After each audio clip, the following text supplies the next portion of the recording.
Welcome to Randall Reacts. It's essentially a show where I react to the most inspiring content on the internet.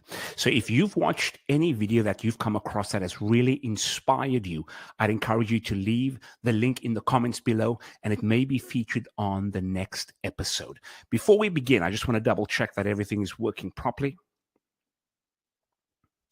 Phenomenal. So on this episode, we have Micheal Todd, and he speaks on why 99% of relationships fail. So before we go ahead, I just want to do a quick live check just to make sure everything's working properly. If you can't deal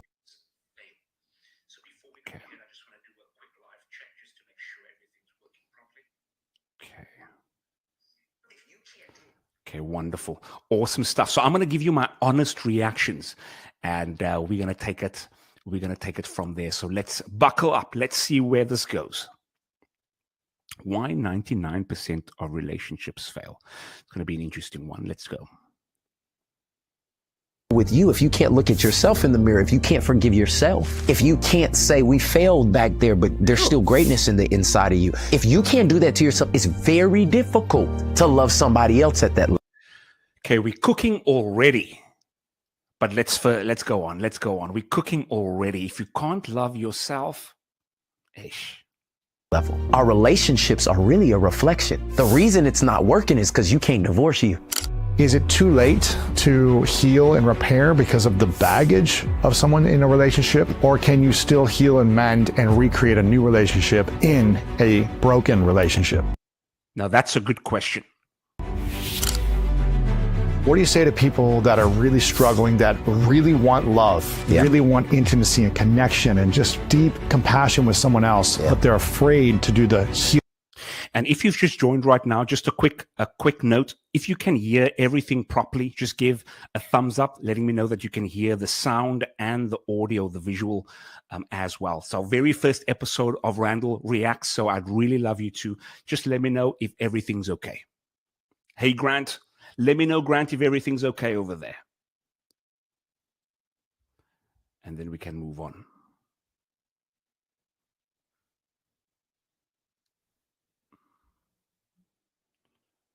Okay, wonderful. Healing work because the trauma is so scary. You need to examine the pattern. Do you think we are ever able to run away from our past or our traumas?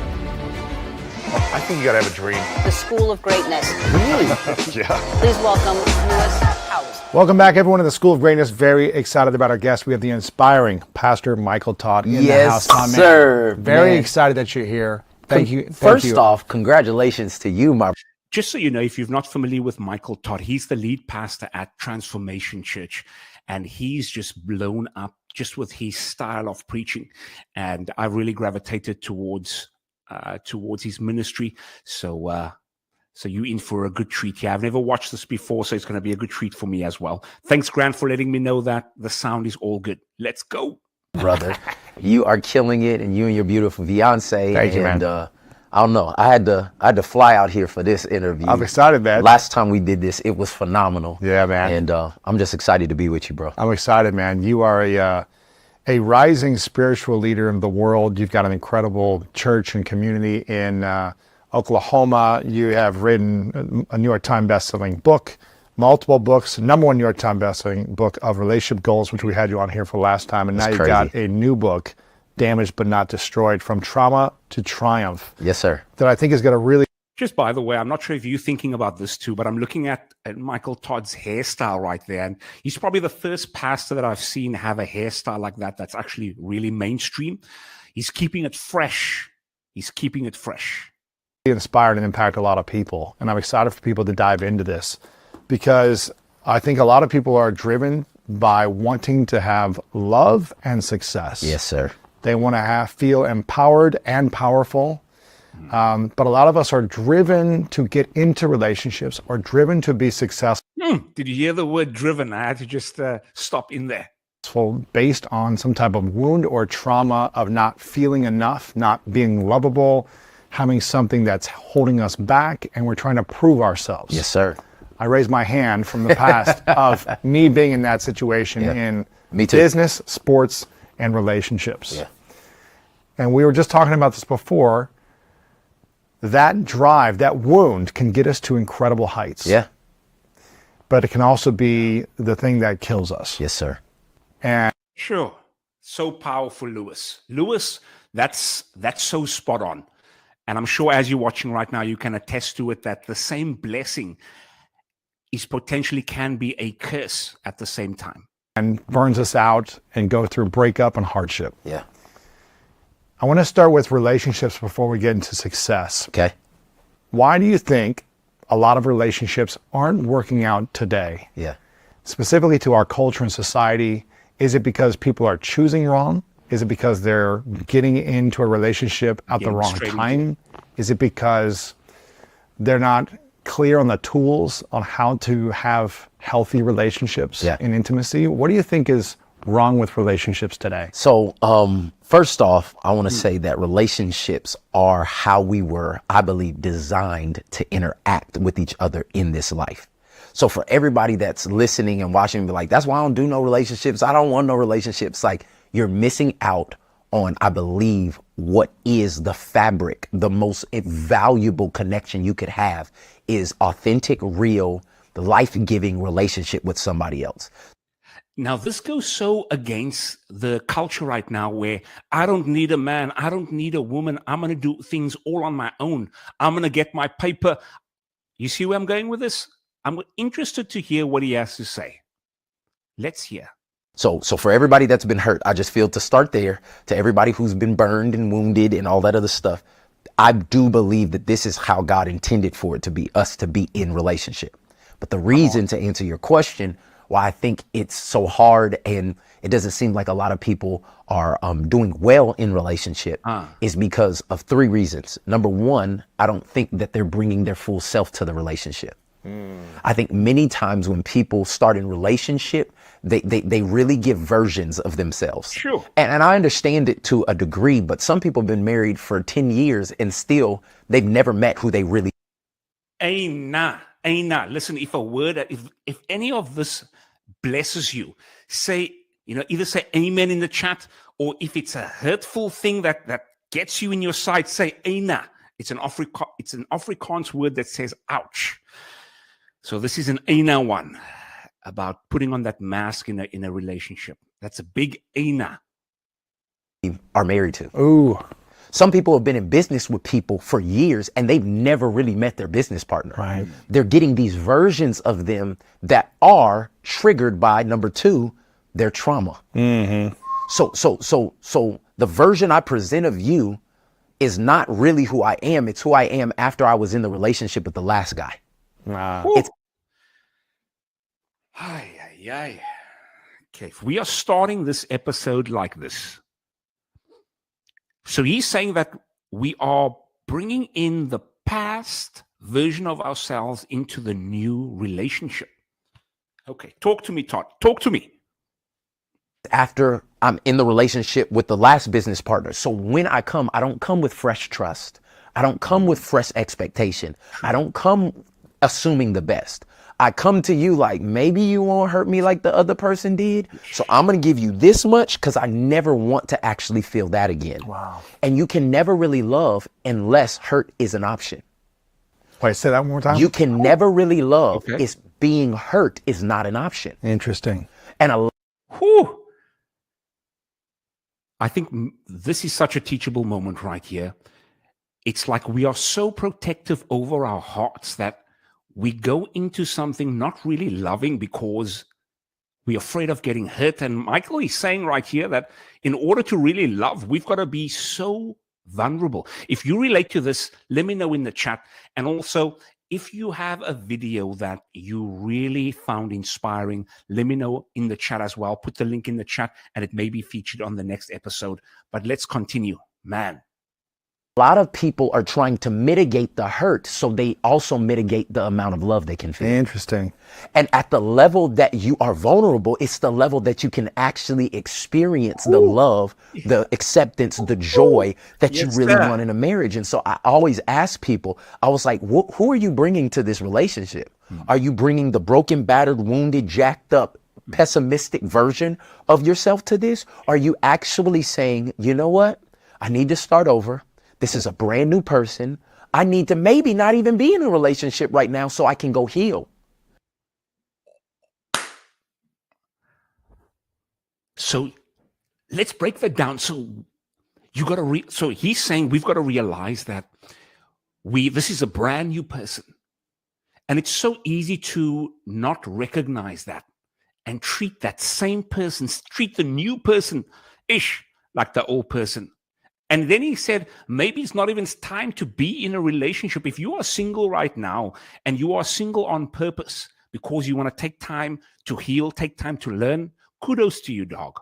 Kudos to you. And, female, men and female, of course. And that's my burden of even this book and some of the things that I'm talking about.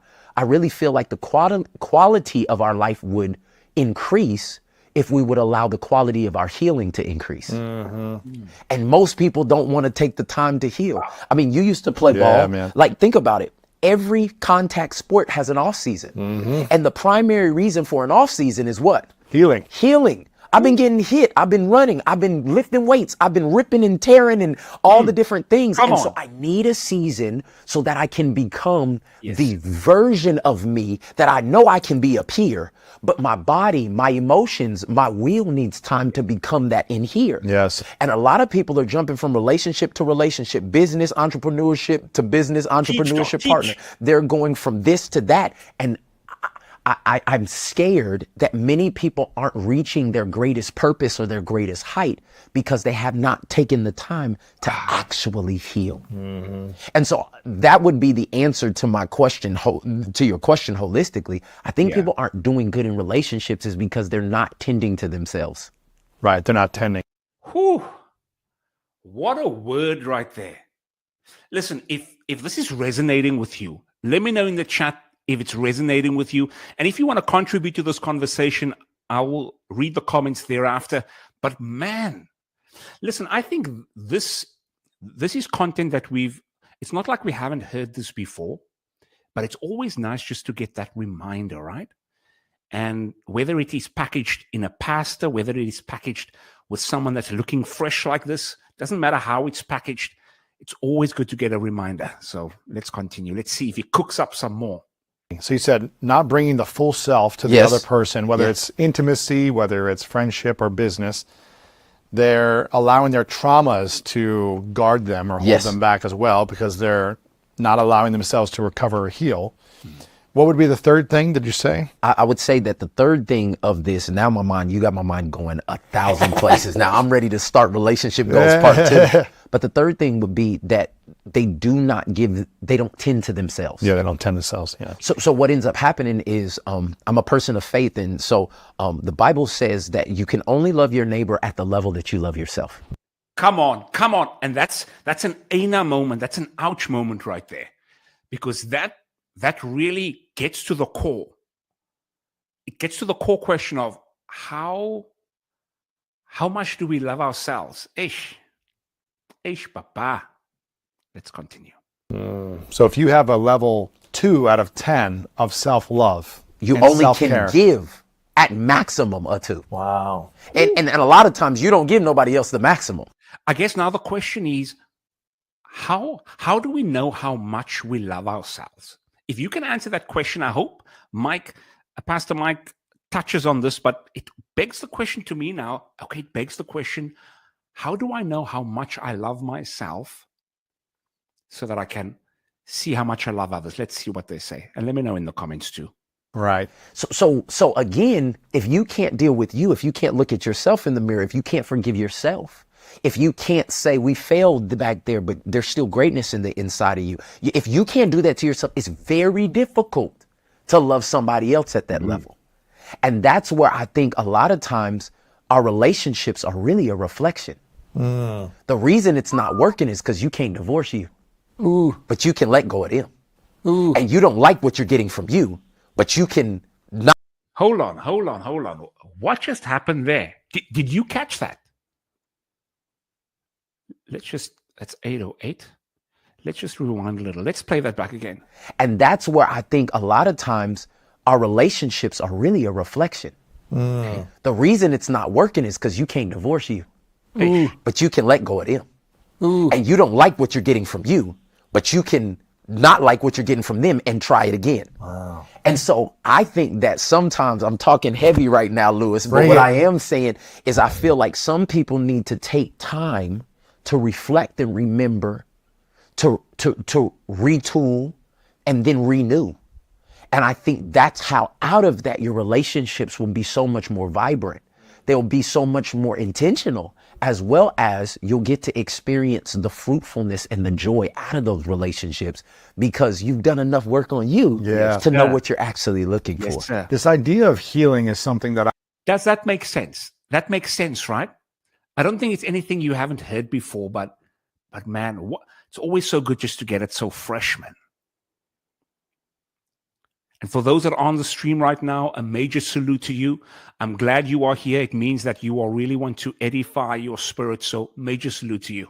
And let me know in the chat that you are here.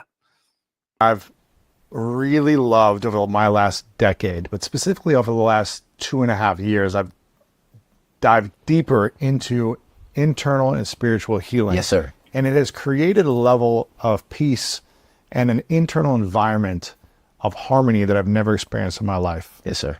That allows me to see clearly, or at least more clearly, right? Yeah. Of who's in front of me, what I want. It just gives me more awareness. But I remember many years, if not decades, feeling very anxious when a relationship wasn't working out, going through a breakup, and feeling like I got to get back on, my relationship game quickly. Isn't that so true? Especially as guys, once we are done a relationship, it's almost like we want to rush straight into another relationship. Have you ever experienced that? Has that ever happened to you? Once you have broken up, you just want to find the next best thing? And never really taking the time to heal because it was really scary. Yeah. It was really scary to face the trauma or the shame or the whatever it was I was holding on to. It was scary, and all I wanted was intimacy and connection with someone else. I didn't want to be alone. Yes. I don't know if anyone can relate to this. Everybody watching or can listening. relate to that. Everybody So can. for those Because sometimes it's scary to be alone, right? But let's see what they say. who are like, you know what, but it's just, I feel so alone. I feel so scared. This trauma, I don't want to think about it because it's so dark. Yeah. Or it's so hard for me to focus on.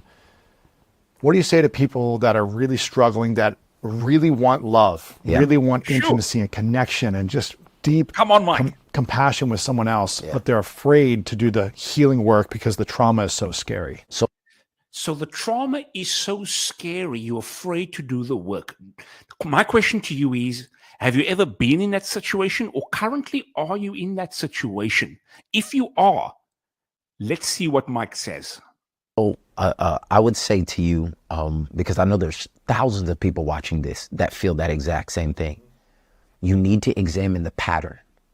Man, that's so true. Because if this is a pattern of you continually getting hurt because you do not heal, then it might be better for you long term to do the work to heal so that you can cut the cycle. Yes. So essentially take some time out to heal. Now, my question is, and I hope that he answers this, and if you know the answer to this, please put it in the chat just in case Pastor Mike doesn't answer it. But what are some of the ways, Pastor Mike, and I'm speaking to you like you on screen right now. Pastor Mike, what are some of the ways to heal? That's my question, and I hope you answer it right now.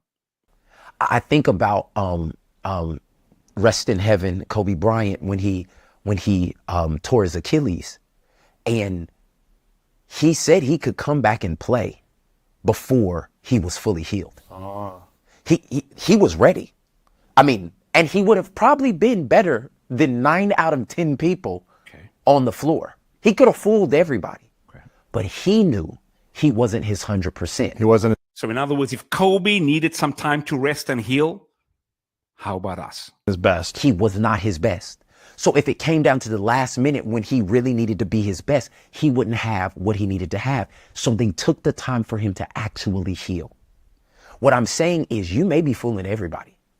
Your Instagram is popping, your business is successful, you got the bag and the body and you got all the different things, but you know deep down in your soul, your mind, will, and emotions, you know you're still hurting. Ooh. And so what ends up happening is I just want to stop right there. You know, typically what I found was that whenever someone is really successful on social media, it's almost like the counter opposite occurs. You mega successful on social media, but then there's another area of one's life that is suffering. So lesson here, let's not be fooled by those online. And I mean, there are those that has that congruency. So there's a caveat to that for sure. come in limping to love.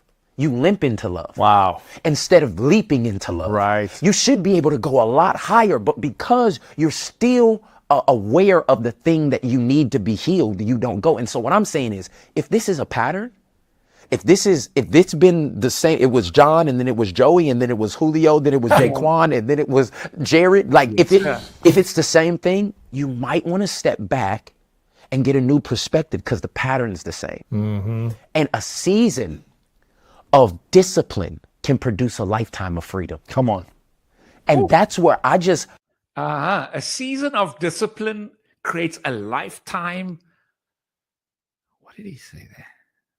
You mustn't get so frazzled and you don't remember.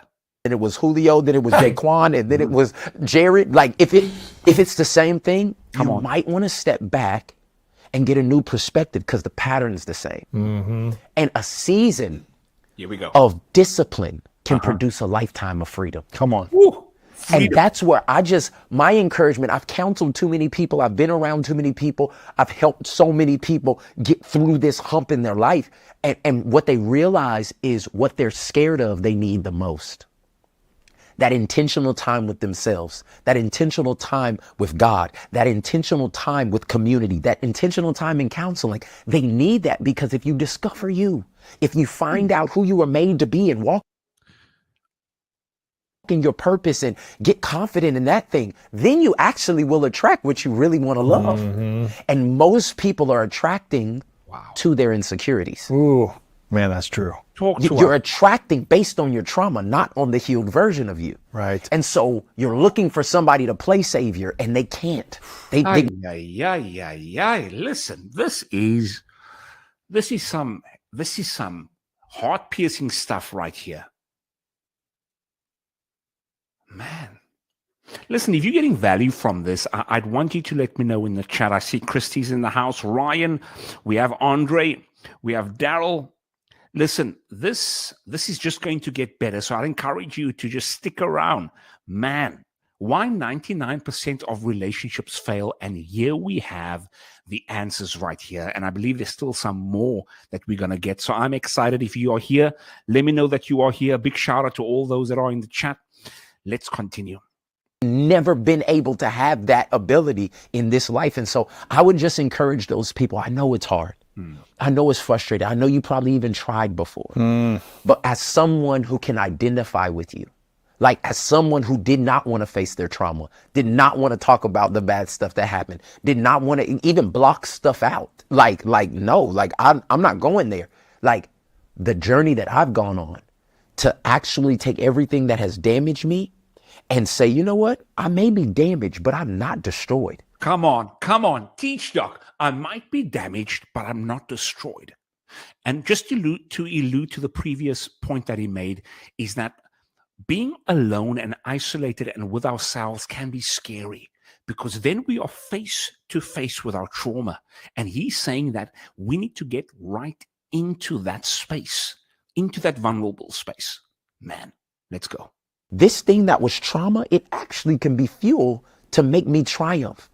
I learned that the value was still in me. And then once I learned the value was in me, then I could give and add value to other people. And so I'm telling you, it may be hard, but it's going to be worth it. Wow. Come on. You've been married for 14 years now? 14 years. 14 years. Long Together time, 21, is that Yeah, right? this is my high school sweetheart. Met her when I was incredible. 15 years old, and she's still the finest woman I've ever seen in my That's life. amazing. I love her. Yeah, I'm assuming, I don't want to put words in your mouth, but I'm assuming. Just on that point, it's so rare that you see, people are still with the same sweetheart crush since they've, we back in high school. It's really rare and it's really admirable. It's something you don't see very often. that when you met her, you weren't I was a boy. you weren't on the healing journey yet. No, I was a boy. I was You had- still messing up. You had traumas, you Yes. had challenges, you Yes. were struggling. And I'm assuming when you got married, you still had a lot of traumas and challenges, right? Yes. So how do you heal in relationship Come on. if you've made a commitment to someone already and you realize, oh, you know what? I still got my wounds and traumas and I'm still kind of messing up in certain Yes. ways. And maybe she is too. Yeah. But we've been together for 3, 4, 5, 6, 7 years now. Yep. Now we got kids and we're realizing we've been trauma bonding or reacting or triggering each other or hurting each other unintentionally, or I've been hurting myself. Is it too late to heal and repair because of the baggage of someone in a relationship? Yeah.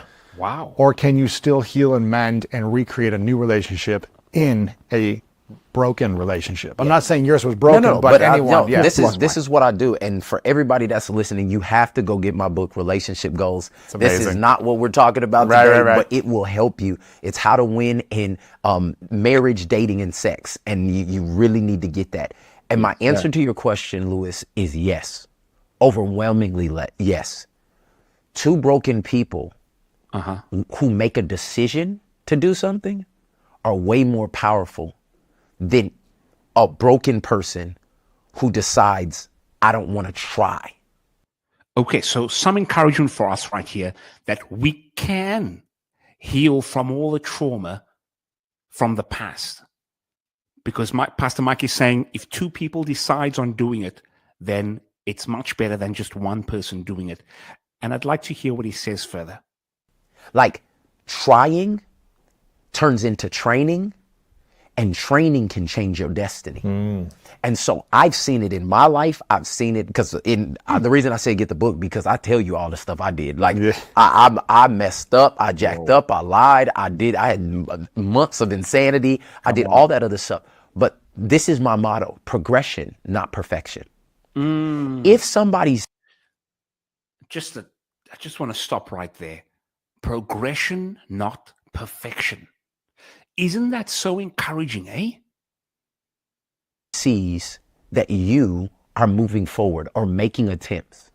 Statistics tell us that their ability to have grace for your mistakes grow exponentially. Wow. Many times people are frustrated by the immobility of somebody or the paralyzation of somebody or the nonchalant, I don't care, I'm not doing nothing attitude. But when somebody sees somebody trying, their grace goes up significantly. So true. What I'm saying is it can't be one-sided, but if two people come together and say, you know what, we've been jacked up. We've been messing each other up. I trigger you, you trigger me. This turns into all of this stuff. We've made mistakes We've in made each other. mistakes. We've jacked up. We've cheated. We've hurt each other. We spent money that people didn't know. Let's be real about it. Like I went on a vacation with my girls and you had no idea what was happening, or were you really out with your boys watching the game, or were you? Come on, like real stuff. I have seen all of those things change when people have made a decision. Wow. And this is what I say, I think I told you earlier, it applies to so many areas of your life. Okay. When you make a decision, your decision changes into a discipline.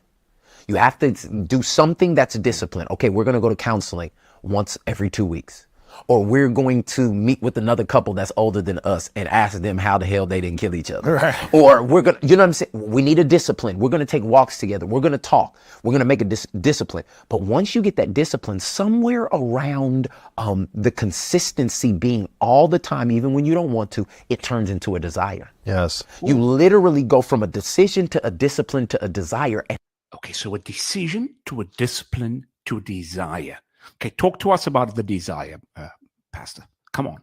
And that desire continued will change your destiny. You can apply that to any area of your life. You can apply it to relationships, money. You can apply it to what we were talking about earlier, health and working out. But I'm telling you, this is the formula for life. It is a decision. I don't want to, but I'm going to do it. That turns into a discipline. I don't feel like it, but I'm going to do it. Come on. Which then one day turns into a desire. Man, I actually want to do this. And then it changes your destiny. Wow. And if you can apply that to any area of your life with consistency, you will take every trauma situation and it has to turn into triumph. I'm going to remember that. I hope you remember that too. Discipline, or rather decision, turns into discipline. Discipline turns into desire, and desire turns into destiny. Man, let's remember that one. The 4 Ds. Never mind triple Ds. It's 4 Ds up in here. Ooh, Every single one man. of them. And that's something you've been doing in your health journey over the last year now, year and a half, or what About is it? 2 years. 2 years. Because Yes, when sir. I saw you, I think it was about 2 years ago when I saw you last. Yeah, I was a little fluffier, bro. I was a little more packed on. you know, I you had a had little some- extra weight Yeah, on you me. had some extra love on you. Yeah, you know, so- yeah. But what allowed you to make a decision with your health to Yeah. optimize health? Because it's been a 2-year journey. You've been disciplined on this journey of health. Especially moving into 2024 right now. What are you going to share with us regarding health, Pastor? Let's hear. Was there a trauma holding you back? Was there an old pattern holding you back? Was it just life All right, was I'm good? we're on the growing, School of Greatness I'm- podcast. yeah. I'm gonna be hot, humble, All right. open, and transparent. Come on. The truth of the matter was, I was an emotional eater. If we won, I ate. If we lost, I ate. If somebody died, I ate. If somebody had a baby, I ate. Are you the same way? Because this is so common. And I really hope Mike shares with us how we got over emotional eating. Mike, you've got to do it for us right now. Do it for us, baby. Come on. And thank you so much for being so transparent, brother. Like, it was like, what do you do that you are in control of that makes you feel good? Cookies and cream ice cream, Bluebell, all that. I mean, Doritos barbecue flavor. That's for me, that was my emotional eating. Doritos barbecue flavor, milk tart, Gatsby's, biltong. I'm naming all South African foods right here. Sweet chili wrap from McDonald's. So good. But hey, that's in the past. burgers with cheese and all, like it was just, and it didn't matter what time of night. I find myself 2:00 in the morning, like, what's open? Like Ice cream, like let's go. ice cream, like, and I was an emotional eater that I never addressed it. I never even thought about it.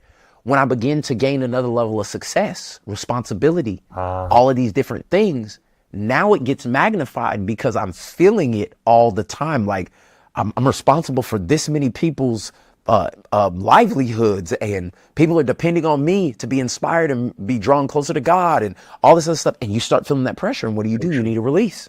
Food. On that point, and yes, Ryan, Gatsby's for sure. On that point, like, what I take from this is once you get more responsibility and once you're more in the open, in the limelight, you are then more conscious of what you are doing. But as long as you're behind the scenes and nobody knows what you're doing, that's when you can really just be devious and just treat your body like you want to treat it. So I think the lesson here is really not to be isolated, because isolation causes all this nonsense. Here is a bonus relationship tip thanks to our sponsor, Regain. That. Yeah. And then us doing it has been a beautiful foundational process. You've heard us talk about BetterHelp online therapy, so we also want to share their couples therapy option. No more ads. With 5 and 10 dumbbell weights, I was out of shape. I could not run for more than 5 minutes. Like, it was horrible. And everybody laughing right now, just okay, hold your horses, because now it's a whole different thing. Like, literally for a 2-year process, I turned my garage into a gym. The trainer comes to my house 6 days a week. Wow. Like, I invested money. I invested in equipment. I stopped buying cars and stopped doing all the other stuff, because what good is it to have a vehicle that I can drive that looks good and the vehicle God gave me is trash? Oh. Like, think about it. How many people are driving in luxury cars, and the one vehicle that you get and you can't trade out and you can't lease out, you are literally riding around or walking around in a hoopty. Right. No more. And I was like, no, more. I'm gonna put this into this. And literally I've lost over 50 pounds. Wow. I'm stronger than I've ever been in my whole life. But 50 pounds in 2 years. Major salute to you. Major salute. But man, so true. God has given us one body, and here we are treating it like a hoopty. Oh no. Whatever I'm going to put in my body is going to be a premium gas, baby. No more whoopty action. No more. In SA, the taxi, the gachis are driving with screwdrivers, steering wheels. Hey, and you got 12 people in a vehicle, and you're driving with a steering wheel, screwdriver. My life is in your hands. Yeah. The truth of the matter is the least thing that happened to me is the physical transformation. It's what happened to my mind. It's what happened to my emotions. I am more confident in my word now than I have ever been. In your word. In my word. Because a lot of times we say stuff and the reason it doesn't happen is because we don't believe what we say. Right. A lot of times it's not anybody external. It's like, I'm gonna make $1 million. And it's like, I don't even believe that. Like, hopefully it happens, but like, you don't believe your own word. And the person that you need to trust the most when it comes to doing what you need to do is yourself. And many times, we know how many times we break our promises to ourselves. I'm not going to eat the cake, and 10 minutes later, you're eating the cake. I'm not going to talk to her, or I'm not going to make that business deal. It's too much money. We know that the person, if you really evaluate, the person who has broken their promise to you more than anybody is you. That's true. So what happens when you don't trust you? It makes you approach other people differently. And so for me, this process has made me trust myself. Sure. I know when I did 75 hard, and I don't know if you know about that program. I know for self-attending, Yeah, bro, I did 75 hard. That's hard. It's hard. 2 a days. 2 a days. One has to be outside, a gallon of water, reading 10 pages of book. You got the whole thing. Yeah. This 75 days. And Christy, I see your comment over here. We'll definitely get to it after the segment. But 75 days. I've heard about the 75-day challenge. I haven't really explored it in detail. But if you are someone that has done it or is currently doing it, let me know in the chat. But that's crazy, hey? For 75 days, 2 a days. You can see how people can lose tons of weight with that. And imagine just the mental transformation and the habit building that you will have when you're doing things 75 days over and over and over again, how deep you will install that habit. I did it. And I did it not in this shape. I did it a year ago. Oh, man, that's even harder. Oh, bro. But when I finished that, this is not a season anymore. This is my lifestyle. Wow. I believe me now. So doing the physical work with the emotional and spiritual work, I feel like a new person, bro. Wow. I have literally turned into a different person with the same values, but a different vehicle. That's incredible. And that is what I desire for everybody. It was like my life was in black and white, and now it's in full HD color. And I believe that those 3 components, the spiritual side, connection with God, the physical side, connection with yourself, and the emotional side, the connection with everything that's happened to you. Okay. If you work on those, if you do the hard work in those areas, the quality of life that you will live. So he says the physical, the emotional, and the spiritual. And he's saying if we work on those areas, Pastor Mike, share with us what's going to happen. It's off the charts.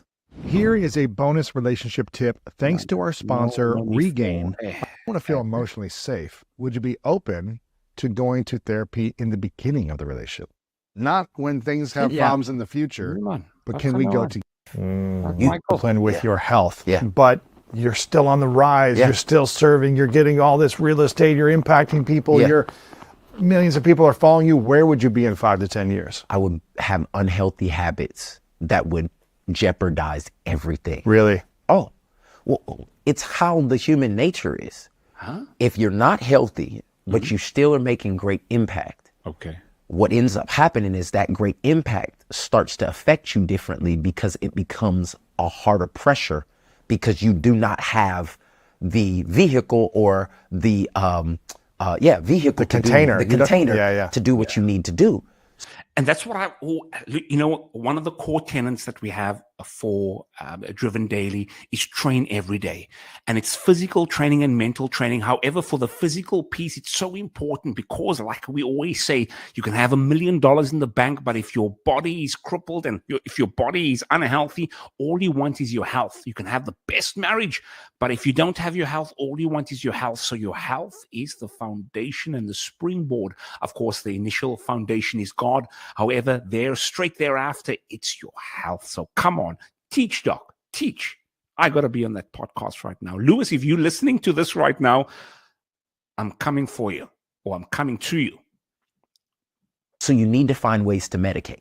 To numb, to medicate, to whatever. To release all of those words. Right. And that's when people start making stupid decisions. Oh, man. What is the decisions that most people make? Oh, it's been the same since the beginning of time. It's the girls, the gold, it's the greed.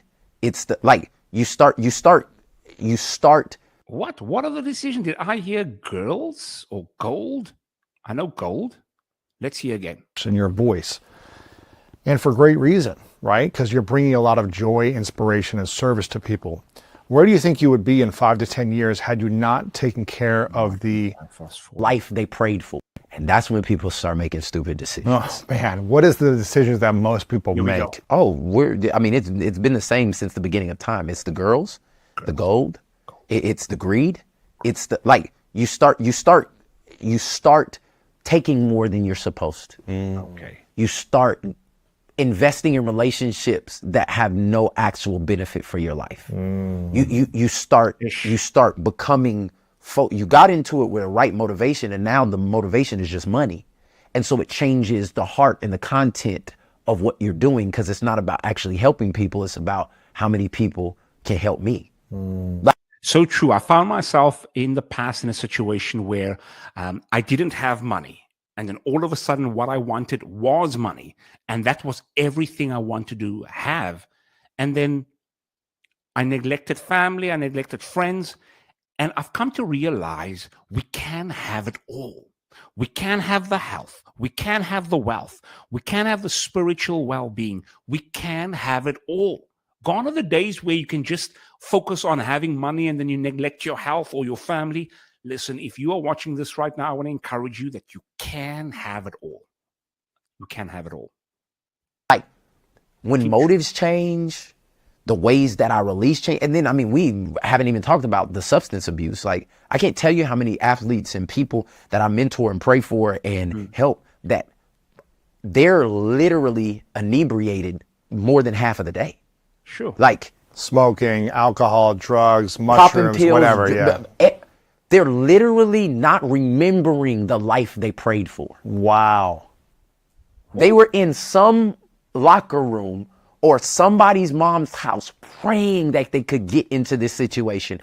And now they are so overcome with their past traumas and their current pressures that they are literally numbing themselves and saying, bro, I don't even remember.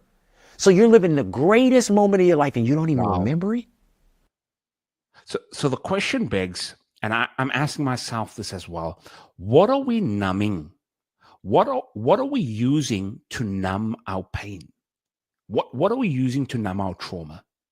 Is it alcohol? Is it food? Is it sex? What are we numbing? If we are numbing anything, right? And it's because this is what we do as humans, because I don't believe that God created our bodies to be able to handle that kind of stress and trauma. And so we have to figure out a way to keep going because we want the results of it, but we can't really keep going because it's killing us. Wow. Yeah. And so we try to find ways to do it. And that's why I say the safest way to get into the place that you need to be is you need to deal with your past issues so it can change your present situation and it can prepare for you a great future. Yes. So if I was interviewing Mike right now, I would then ask him the question, and this is a loaded question, but I'd like to know what's the first step in dealing with, what would you advise in the first step of dealing with our past trauma? Because that question is such like a big elephant in the room. Great job though, Lewis. This is quite the interview. Let's continue. And major respect to all those in the chat. I see we've got Reese, Mathen, we've got Fahim, Gail, Nigel. What's up? We have Christy. I'm going to get to the comments a little bit after the segment. Hey, Ryan. Let's continue. Do you think we are ever able to run away from our past or our traumas? No. Your body keeps the score. It does. Like, people act like not saying it does something. No, your body is a computer that is taking all the information and it's storing it. And how is it storing it? Stress, hypertension. Okay. All of the. I mean, we have people dying of heart attacks at 32. It's crazy. Like there is so much information coming to us every day, all the time. So many ideas, so many opinions. All of those things were never a part of the core creation DNA for a human being. So you think about processing all of that and then processing processed food and then taking on all Digital of the pressure information. and digital information and then worried about everybody's comments of you and how skinny and how like think about the stress that your body and your mind and your emotions is under, not to mention that then real life stuff happens. You have a miscarriage. You lose a loved one. COVID happens and your business has to shut down. Yeah. Like that means that something has to be prioritized. And that something is not anything external. It needs to be us. We need to deal with the issues, the lies, the hurts, the layers that have made us into this person, but maybe the very thing that's trying to take us out. Right. And so for me, I mean, I just know that part of my issue, even with food and weight and emotional eating, I need to delay. I need to talk about some stuff. I needed to. What did you need to talk about in Bro, order what to are you get clear? talking about? I needed to talk about insecurities. Okay, so I talk about it in the book, but I'll just sum it up right now. I had this revelation that I had become allergic to being good. I could only be great. I was in a situation when I was young where I was good at playing the drums at 12 years old. Okay. And I mean, I was really good. And I was in our church back at the house and I was better than the drummer that played for our main service. Like the adult. Like the adult Yeah. service, you know what I'm saying? And all I remember being in a similar situation like this, not almost, but it was similar where where I was also training in my mom's in my room with my mom's pots. So I used to play the drums with this pair of scissors, two coffee tins, Nestle and Recoffee, and I used to play. And I used to rock it, man, with that song, Jesus is my help. Jesus, my help. And I used to rock it with the scissors. And I used to perfect it so much with the scissors and the Recoffee cans that when we came to the church, we blew everyone's mind there. Sponsored by Recoffee. Anyway. So let's hear what you got to say, brother, about the church situation. all I wanted at 12 years old is to play drums in the big church. That's what I called it, playing drums at the big church. And the guy who was over all the music, he was like, you are really good. And they would always give me props and all the other stuff. But he would always let this older guy play that was not as good as me. And I would come every Tuesday, the only kid there for their rehearsals. And I'd be there with my sticks. I would come early. I'd make my parents drop me off. I'd know all the music and everything like that, but they would never let me play. And I did this for months. Like months. I knew all the music. I knew all the songs. I was hoping that he would just fall dead and just fall off the thing. Then I was able to catch it. I mean, this is in my 12-year-old mind. You know what I'm saying? You are planning a murder scene to be able to play the drums. Hey, you are calling people that you know that has connections to, the lengths we go. But like, I knew I could do it if somebody would just give me an opportunity. And they never let me play. And I remember being on that maroon chair and see, this is how subtle trauma can come into your life. And this is why we have to evaluate it. I remember sitting on a maroon chair in the back and I decided that being good was not good enough. I had to be great at everything. Because if I was great, they couldn't deny me. Like if I was great, there's no way they wouldn't let me do that. Imagine having that type of mentality of, I can't be good, I've got to be great, because good is not good enough. What a perspective. And from that day on, at 12 years old, my engine changed. I couldn't be good at anything.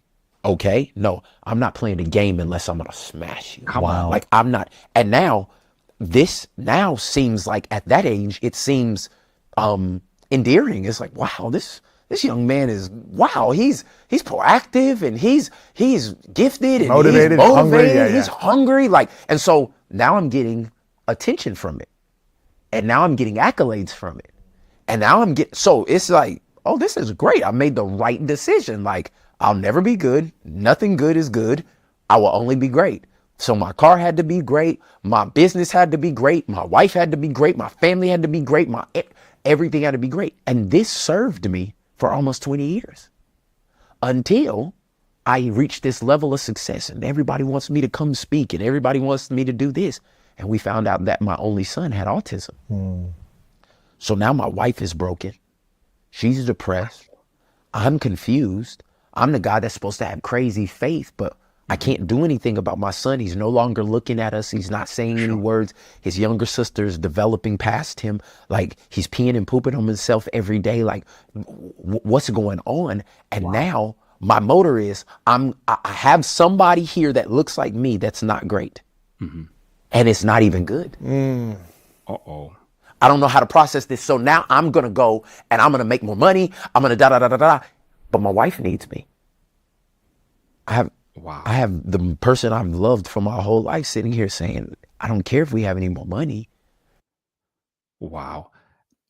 Have you ever been in a situation like this where you are torn between the two? Everyone needs you. This person needs you. That person needs you. It's almost like you're fighting fires on different ends. I'm curious to see where he's going with this. I need my husband. Wow. I need you to sit with me. And I'm like, well, yeah, you sit there, but because now my motor to be great is no longer what's going to help me. If I would have taken all the dates, if I would have kept going, I would have lost my wife and my family. Wow. I would have lost my legacy. I would have lost the thing that meant the most to me. And this is the culmination of me having to deal with, like, where did that come from? And so I was sitting with my mentor outside of Oklahoma City in a Crackle Barrel. And he's listening to me talk, and he's sitting there. His name is Tim Ross. And he has this huge pile of eggs that he's eating. He loves eggs for some reason. And I just remember seeing the eggs, and he said, so when did you decide that your standard for this life was greater than God's? And I was like, what are you talking about? And because I'm a person of faith, we look at the Bible as principles and practical things that we can use to live our lives by. Okay. He said, remember in creation, it said, in the beginning, God created the heavens and the earth and the star, and he told the ocean how far it could come and created land and did all of these things. And he looked back at his work and he said, it's good. It's good. He created the solar system and the galaxies and all the animals. And then he looked back at it and said, it's good. And he does all this creating. On the sixth day, he creates man and woman. And he looks at him and says, this is good. Okay, Doc, where are you going with this? He said, if God's standard is good, why is your standard great? Whew. If God's standard is good, why is our standard great? Go a bit deeper. I'm a little torn between the two here. Come on. And something inside of me was like, whoa, I can't keep living and not even appreciating all of the good that's around me because of the trauma that happened to me at 12. Wow. And now I don't even like good. I don't even appreciate good, where people would love to have good. I can't have good money. I have to have great money. Okay. I can't be good in my relationship. My relationship has to be great. I'm literally missing the essence of life and what's right in front of me. I can't even be grateful for what people would kill for because of the trauma that happened on the maroon chairs when I was 12. Wow. And this is part of what led to me going through this healing journey and transformation so that I could really, really live life to the fullest. This is a powerful story, man. And that was powerful. And it just brings us to the point of what comes to my mind is gratitude. Sometimes we want to be great at everything, but we typically forget about the good things that's currently in our lives. I want to thank you for joining on this episode. All those that has joined in. Hey, Steve, I see you. I see you there, brother. Hey, Mathan Reese, and all those that has joined in. A major salute to all of you. Listen, if you have a video that you found very inspiring, I want you to drop it down in the link below. Drop it down in the link below, and it may be featured on the next episode. But I want to thank you for joining. This is Randall Reacts, and tomorrow we'll have another video here for you. But until next time, peace.